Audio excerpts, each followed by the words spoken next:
Ever wonder what a dinosaur would do when the fridge is empty? I mean, when their usual hunting grounds are barren and the pantry, aka the entire Jurassic landscape, is running low on food. Well, some dinosaurs got creative. Today, we're diving into a prehistoric mystery that's as salty as it is savage. This is the incredible story of the Allosaurs who went fishing, but forget about a relaxing day by the lake. This was a life-or-death battle in one of the most extreme environments on Earth. Picture this, the Late Jurassic period, about 150 million years ago.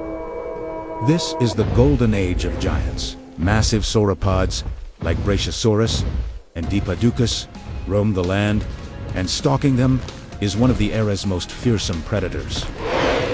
This dinosaur was a true apex hunter.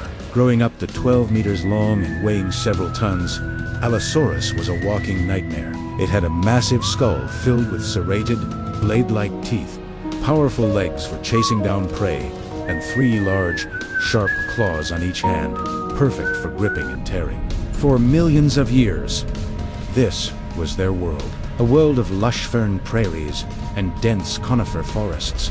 A world full of big, juicy herbivores. Life was good for an Allosaurus, but nature is anything but constant. The Jurassic climate was prone to dramatic shifts. Imagine a world where the seasons weren't just hot and cold, but wet and dry. And I mean asterisk, really asterisk, dry. During long, severe dry seasons, the landscape would transform. The lush vegetation would wither, the rivers would shrink, and the vast herds of sauropods and other herbivores would be forced to migrate in search of greener pastures. For the Allosaurs left behind, this was a catastrophe. Their primary food source had just walked away. Suddenly, these top predators were facing starvation, the carcasses of the weak. And the old wouldn't last forever. What do you do when you're a giant carnivore and there's nothing left to hunt? You adapt, or you die. And that's where our story takes a fascinating turn, leading us to a place that paleontologists call the Jurassic Salt Lake. In what is now Utah, there was a massive, ancient body of water. But this wasn't a pristine freshwater lake.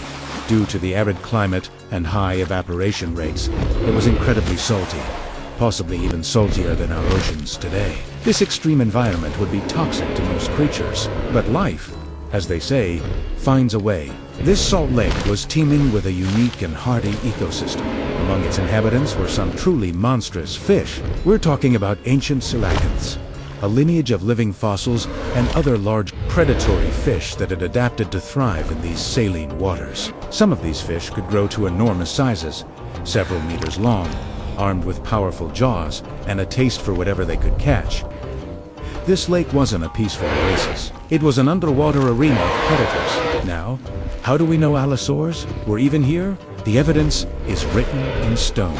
At a site known as the Cleveland-Lloyd Dinosaur Quarry, paleontologists have found the remains of at least 44 Allosaurus individuals, all jumbled together in the ancient lakebed sediments. This is an incredible concentration.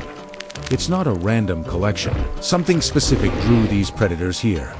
And it's what happened to them that tells our story. Alongside the dinosaur bones, they found the remains of those giant, salt-tolerant fish. But the most crucial clue was on the Allosaurus bones themselves. Stress fractures. These tiny cracks in their leg and foot bones are indicators of chronic malnutrition. These Allosaurs were starving. The lack of food on land had weakened their bodies, making them desperate. So, let's piece it all together. A pack of hungry, desperate Allosaurs, driven from their usual hunting grounds by a brutal dry season, stumbles upon this vast, shimmering salt lake. The air is thick with the smell of salt and fish. They see movement in the shallows, huge, dark shapes gliding beneath the surface. It's a food source, perhaps the only one for miles. But it's a high-risk, high-reward gamble. Allosaurus was a land predator. Its body was built for running on solid ground, not wading through thick, muddy, and dangerously salty water. Its legs would sink into the soft lake bed. Yes, it looks fully articulated. We need to and measure clumsy. this immediately. Imagine the scene. The first Allosaurus tentatively steps into the water. The hypersaline liquid would sting any cuts or scrapes on its skin. The mud sucks at its feet, threatening to trap it. In the shallows, a huge 5-meter-long fish, something like a giant coelacanth, swims by. The dinosaur lunges its powerful jaws, designed to crush bone and tear flesh, snap shut on the slippery, armored scales of the fish. The battle is on. The fish, a powerful predator in its own right, thrashes violently, using its weight and the water to its advantage. It pulls the Allosaurus deeper into the lake, where the dinosaur is even more unstable. The Allosaurus roars, its powerful legs struggling for purchase in the treacherous mud. It uses its formidable hand claws to try and hook into the fish's tough hide. This isn't a clean, quick kill like it would be on land. This is a messy, desperate struggle for survival. Now, multiply this scene. A whole pack of starving Allosaurs, all trying their luck. Some might be successful, dragging a massive fish onto the shore for a much-needed feast, but others wouldn't be so lucky.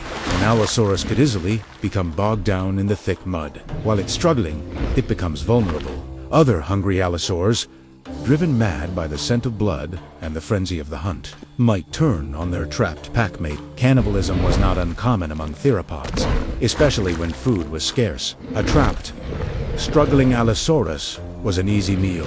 This predator trap scenario is the leading theory for the Cleveland-Lloyd Dinosaur Quarry. The lake offered the promise of food, luring in dozens of starving predators over time. But the treacherous mud and the dangerous prey made it a death trap. One after another, Allosaurs would venture in, get stuck, and perish. Their carcasses would then attract more scavengers, who would also get trapped, creating a fossil logjam of predators. The bones tell a tale of desperation. They show us Allosaurs, with bite marks from other animals. They show us animals that were already weakened by starvation before they even entered the water. The Jurassic Salt Lake wasn't a buffet, it was a deadly banquet, where the guests often became the main course. This incredible discovery completely changes how we see Allosaurus.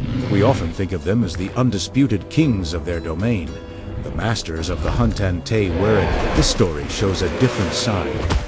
A side of vulnerability, desperation, and remarkable adaptability. When their world changed, they didn't just lie down and die.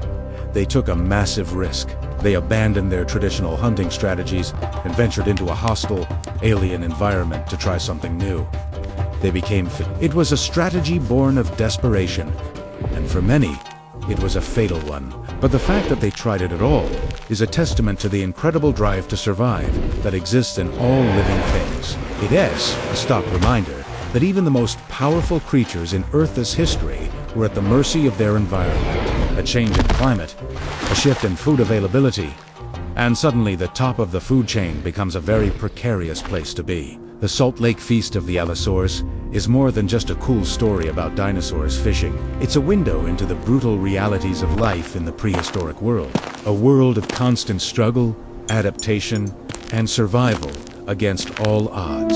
It shows us that for every successful hunt, there were countless failures, and that for every dinosaur that lived to see another day, many more ended up as fossils, their stories waiting in the stone for us to uncover. So, the next time you see a picture of a fearsome Allosaurus, remember this story. Remember the starving hunters, the treacherous mud, and the giant fish of the Salt Lake. It adds a whole new layer of respect for these magnificent and sometimes desperate prehistoric beasts. What an incredible chapter in the story of life on Earth. Thanks for joining me on this deep dive into the Jurassic. If you enjoyed this journey back in time, don't forget to hit that like button, subscribe, and ring the bell so you don't miss our next prehistoric adventure. See you next time.